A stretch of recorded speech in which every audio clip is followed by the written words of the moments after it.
This is Riley's life. Riley went through a change that will plunge her into depression, but every time she tries to be happy, things get worse. Maybe this is because happiness isn't the key. Riley's mind is run by her 5 basic emotions: joy, sadness, fear, disgust, and anger. These color Riley's life and sometimes make decisions for her. Joy is her main emotion and ensures Riley can enjoy every moment. Fear is excellent at keeping Riley safe, though it can become very stressful and anxious. Disgust prevents Riley from being physically and socially poisoned. Anger cares about things being fair. And sadness, well, we don't quite know what it's for yet. The moments Riley experiences are stored in her mind as memories, and most of them are happy, colored by joy. And there are certain moments, those that have a great impact on her life and the formation of her personality, that are stored as core memories. Riley's core memories form her islands of personality: Hockey Island, Goofball Island, Friendship Island, Honesty Island, and Family Island. And the personality islands are what make Riley who she is. At the end of each day, Riley's thoughts are sent to the long-term memory headquarters. We see that Riley's thoughts are mostly joyful, but this is about to change. Riley has everything an 11-year-old girl could wish for: good friends, an amazing family, and a cozy home. However, her life undergoes a radical change. She has to move to a new city and start at an unfamiliar school. Riley moves to San Francisco, and everything is different. Her expectations for her new life are severely disappointed when she faces reality, and her new house is far from as pretty as she'd hoped. Riley's thoughts become increasingly dark and complex, flooded by emotions like fear, sadness, disgust, and even anger towards her own parents. However, despite this, Joy relentlessly persists, striving to find the best in every uncomfortable moment. She tries to change Riley's perspective and convey that despite the difficulties, everything will be okay. However, things continue to get more complicated. Her family's move will be delayed by several days, and negative thoughts begin to resurface. Nevertheless, Joy has a new idea: organizing a spontaneous hockey game. This manages to brighten the moment. However, we soon realize that Riley's dad will be much busier with his job after the move, which makes Riley feel a bit abandoned, especially during these difficult times for her. But Joy soon manages to regain control by making Riley recall a happy and positive memory. However, suddenly, the memory is tinged with blue. That happy memory transforms into a memory tinged with sadness.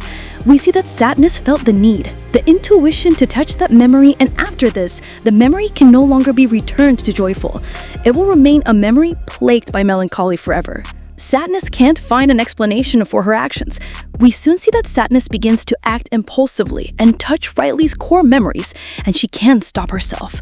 Every time sadness approaches them, they turn blue. And this puts Riley's personality islands in danger.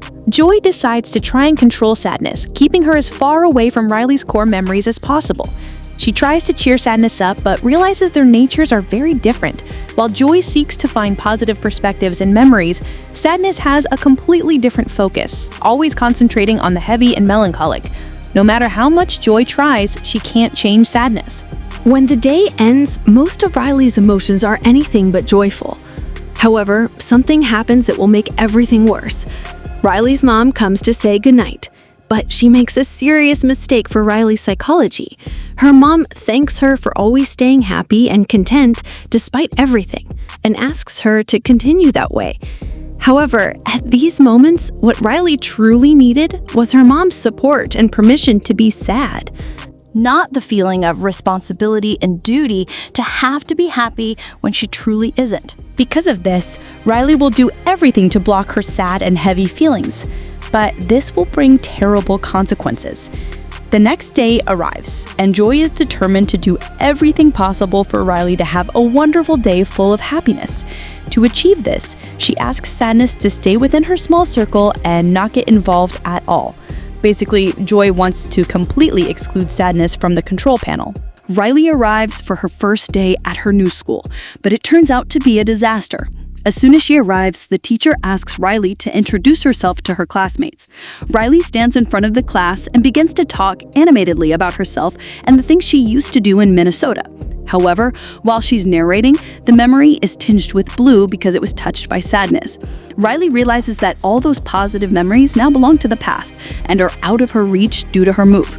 Thus, the memories that used to be joyful transform into a feeling of sadness, nostalgia, and melancholy.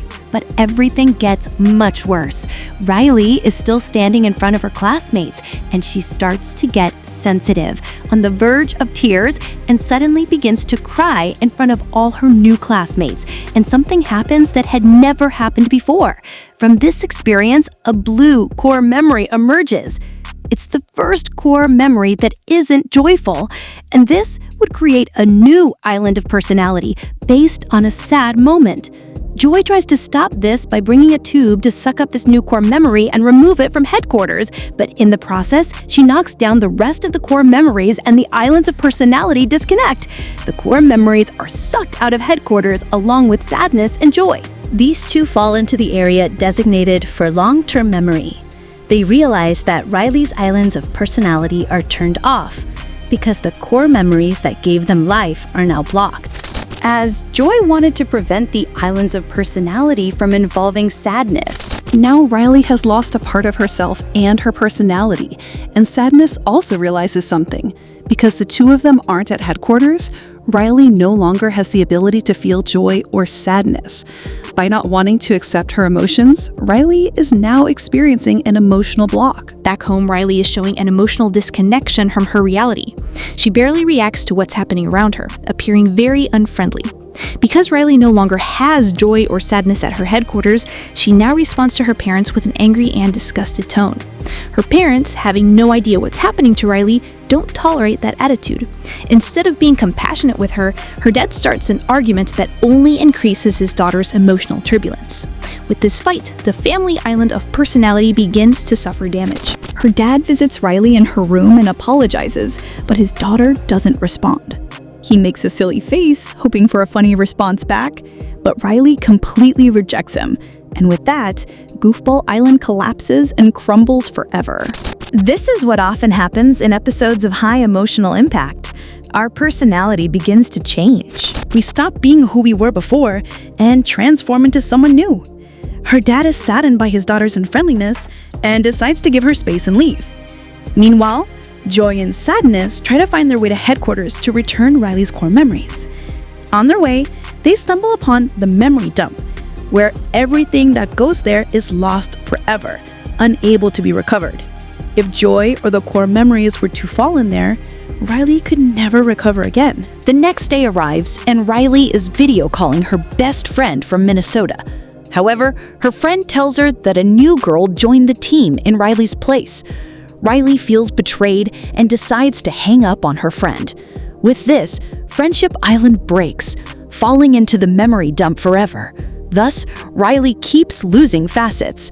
At headquarters, she will make Riley remember him again. But this is something that will never happen. Instead, Bing Bong offers to help them get to headquarters. Meanwhile, Riley and her mom are at the tryout for her new hockey team. But without the core hockey memory, Riley loses her ability to play as well as she knows how. Riley gets frustrated and decides to abandon the tryout. And with this, Hockey Island collapses. Her mom tries to calm her, but it's impossible. As they walk, Bing Bong sees his rocket being taken away, the one he used to play going to the moon with Riley. Bing Bong sings his song to try and start the rocket, but the song isn't enough to restart it. Finally, this rocket is thrown into the memory dump, which means it will be forgotten by Riley forever. And this makes Bing Bong feel very down. He dreamed of going back to the moon in that rocket. Joy tries to cheer him up the only way she knows how. With sadness and laughter, she urges him to ignore that feeling of sadness and become happy immediately. But this doesn't work. Faced with this, Sadness sits next to Bing Bong and patiently begins to tell him that she empathizes with him, that she understands what it feels like to lose something he wanted. Joy tells Sadness to drop the subject, that it won't help. However, talking about his pain and taking the time to mourn that loss seems to help Bing Bong, and Bing Bong begins to cry. This begins to make Joy question her way of looking at Sadness. Maybe happiness isn't always the answer. Meanwhile, at headquarters, Anger comes up with a dangerous idea. Go back to Minnesota, the place where Riley's core memories were forged, where she had been happy, to try and make her happy again. But this idea poses a big problem. To do it, Riley would have to run away from home and return to her old city. Anger plants the idea in Riley's mind. She accepts it, driven by emotion. Riley decides to buy a bus ticket using her parents' money. She hesitates, but because anger is in control, she clings to that idea. The emotion of anger is special for propelling us in challenging situations. It grants us intense energy and much motivation to take action against what we want to change. However, it's important to keep in mind that anger can also cloud our judgment and lead us to make impulsive or harmful decisions. Anger is a good motivator, but it's not the best guide in decision-making. So Riley heads to the bus station to return to Minnesota. Meanwhile, Joy and Sadness run to try and reach headquarters.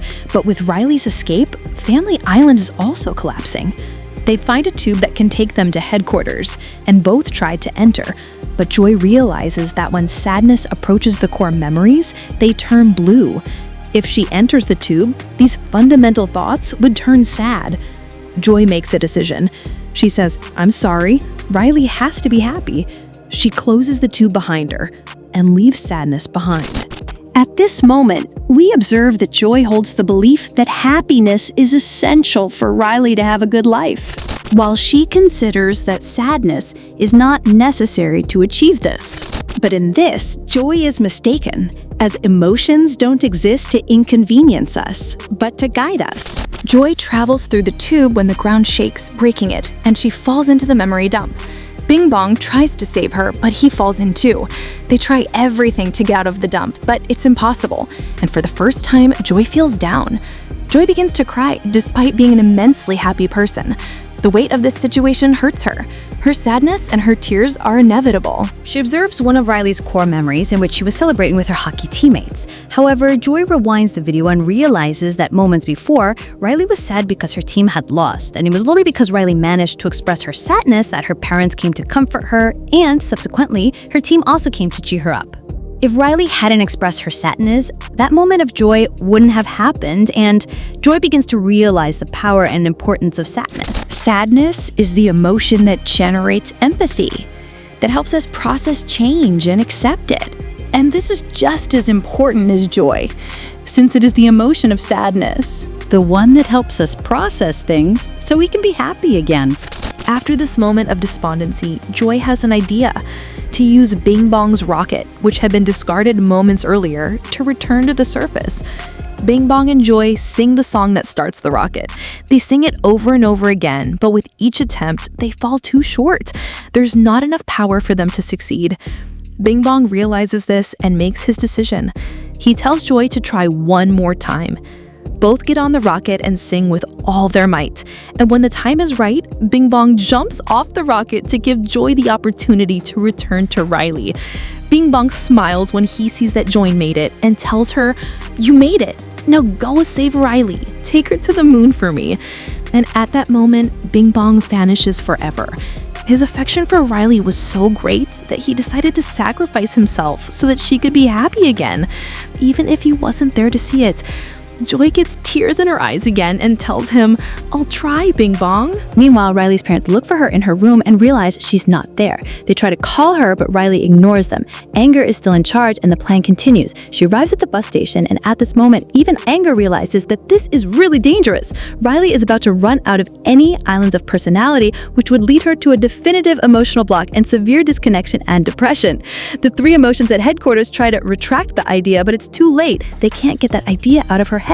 Riley is on board the bus. Because of this, the headquarters control panel is turning absolutely black. Riley feels nothing. Joy finds sadness and devises a plan. And finally, we reach headquarters. There, the rest of the emotions expect Joy to be the one to save Riley and bring her back from this emotional disconnection. Everyone expects happiness to be the key, but Joy now knows that the answer is not her, but sadness. Sadness approaches the control panel, takes the idea, and retracts it from Riley's mind. The panel turns clear again, and Riley finally reacts. She realizes her reality, runs, and asks the driver to stop the bus so she can get off. And all the emotions are surprised, but no one is prouder than sadness. She did something positive. She was able to help Riley. Riley arrives home and her parents greet her with much happiness after having been so worried about her. And Joy understands what she needs to do now. She approaches Sadness with the core memories in hand and presents them to her so she can do what's needed, color them with melancholy and sadness. With the core memories now blue, Sadness returns them to their place, and we see that these are no longer happy memories, but have become moments that generate much nostalgia. And Riley finally cries and lets out all the pain she was carrying inside. She can finally be honest about her feelings and express to her parents that she misses Minnesota. She tells them that she knows they need her to be happy, but she really wants her old friends and her hockey team. She says, "I want to go home." Riley expects her parents to be upset with her, but in reality, the opposite happens. When Riley was vulnerable with them, they also opened up and expressed that, like her, they too were experiencing sadness and missed their old home. That's a quality of sadness. It makes us empathize and connect with others. Riley leans on her parents, and they begin to unburden themselves of everything they were carrying. Joy sees this and decides to hand Sadness that core memory that had arisen from that sad moment in Riley's new classroom. Joy's about to leave, but Sadness brings her to the control panel, and when she touches it, Riley experiences a pleasant feeling amidst so much pain. Riley takes a deep breath and feels very loved by her parents. At this moment, a new core memory is generated and has both colors, yellow and blue. This had never happened before. This is because Riley was growing, just going through adolescence, so for the first time she's experiencing much more complex feelings, such as nostalgia. This new core memory creates a new island in Riley, a family island, but now much more complex, including her memories of Minnesota and her new life in San Francisco. Faced with adversity, Family Island became even more united and stronger. Joy and Sadness smilingly lean on each other. This story leads us to reflect on the importance of recognizing and accepting our emotions, instead of trying to suppress or avoid them. In Riley's case, the emotion of sadness is initially considered something negative and unnecessary, and Joy tries to keep it away from Riley's core memories and mind control. However, throughout the story, we see how sadness plays a fundamental role in Riley's emotional life. When sadness touches a happy memory and turns it into a memory tinged by it. This shows us that sadness can be a valid and necessary emotion to process and understand our difficult experiences. Furthermore, when Riley blocks her sad and heavy feelings, trying to maintain a constant appearance of happiness, she experiences an emotional block and disconnects from her reality, gradually losing important facets of her personality. The story teaches us that all our emotions, even those we consider negative, have their purpose and function in our emotional life. Denying or repressing certain emotions can have negative consequences, like emotional disconnection and the loss of significant aspects of our personality. It's important to recognize that life is made up of a wide range of emotions, and all of them are valid. Accepting our emotions and allowing ourselves to feel them allows us to process our experiences, understand ourselves better, and connect authentically with others. Riley's story also shows us the importance of having a compassionate and supportive environment that allows us to express our emotions freely. The lack of understanding and support from Riley's parents contributes to her growing emotional disconnection. But when they offer her their support and understanding, Riley experiences positive emotional growth. Ultimately, the main reflection is that happiness is not the only valuable emotion, and that trying to force constant happiness can be counterproductive. Recognizing and embracing all our emotions helps us build a richer and more authentic emotional life. We shouldn't strive to be happy at all costs. I believe we should allow ourselves to experience what we feel in each situation instead of forcing ourselves to experience what we're supposed to feel. And I'll leave you with this final thought. Sometimes we don't need to shine, we just need to hold on. We don't need to smile, we need to cry without shame. We don't need to understand the pain, just feel it, stay with it, let it change us. Because what breaks us can also bring us closer. And in the darkest place, that's where love learns to stay. To you who stayed until the end, thank you so much for watching the whole video. I truly appreciate all your support. And I want to remind you, if you haven't subscribed to my channel yet, please do it now. It would honestly help me a lot. Goodbye.